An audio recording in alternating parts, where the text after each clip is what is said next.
Get out a pen and a piece of paper, make a list throughout this video, and you'll have everything you need to successfully take care of your chicks when they show up. This is really not that hard. So you're gonna need a brooder to put your chicks in. Let me show you what that looks like here. The brooder is just a fancy word for the box that you're gonna put your chickens in.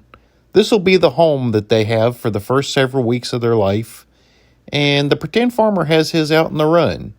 However, most people put a brooder inside. Now keep in mind, these things can get pretty dusty, so it's best to put them in a garage or an outbuilding, someplace where you're not going to have a big mess in your house. Baby chicks don't eat much at all, but you'll need to have them a small feeder. You're going to want to buy them starter grower feed and not layer feed. That's simply because this contains more nutrients that'll help them grow, and it doesn't have the stuff in it that they don't need that can actually be bad for them at this age. Now you're going to have two choices. There'll be medicated feed and non-medicated feed. This can get really confusing, but simply put, if your chicks have been vaccinated, they don't need medicated feed.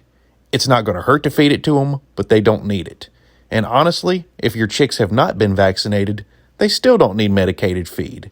We've never had any problems from using just regular feed. And that way, if the bigger chickens eat it, we don't have to worry about it contaminating the eggs. For water, all you need is a jar with one of these little troughs that screws onto it, and you'll have to replenish that about every day anyway, but that's all they really need to drink from.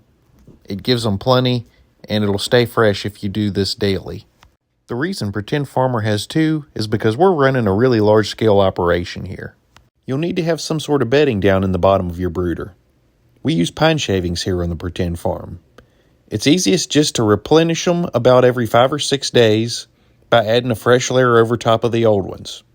Every now and then when they pile up, you can clean them out. This is really easy, just takes a few minutes, and a pack of these is about $7 and lasts forever.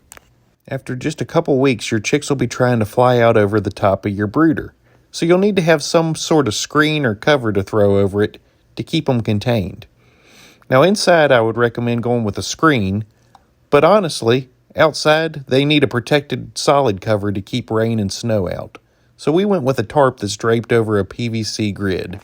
Most importantly, you'll need to have a heat source for your chicks to get under so they can stay warm during their first few days. Either a lamp or a work light. Both of these put off some pretty good heat. You can also look into brooder plates if you're looking to lower your fire risk and save some energy. The main thing is that they have room in the brooder to get away from the heat when they don't want it anymore. This way, they can kind of work to regulate their own temperature. There you can see they're all huddled together, happy, they're content. There's nothing fancy about this operation, and there doesn't have to be. This is just a show where they're going to spend the first couple weeks of their life. Aside from doing everything I just showed you, keep an eye on their butts for pasty butt. If you don't know what I'm talking about, I've got another video that explains how to do that. But aside from that, you just let the things grow, and then when they get fully feathered, you turn them loose out in the coop. Here's a pair of lavender Orpingtons that are just a couple months old. They're too big for the brooder, but they're not quite full-size chickens yet. They've been weaned off the heat lamp and integrated in the coop, and from there they'll just continue to grow. From the Pretend Farm, we wish you the best of luck with your new chicks, and we hope that eventually they'll turn out just as friendly as Miss Molly here.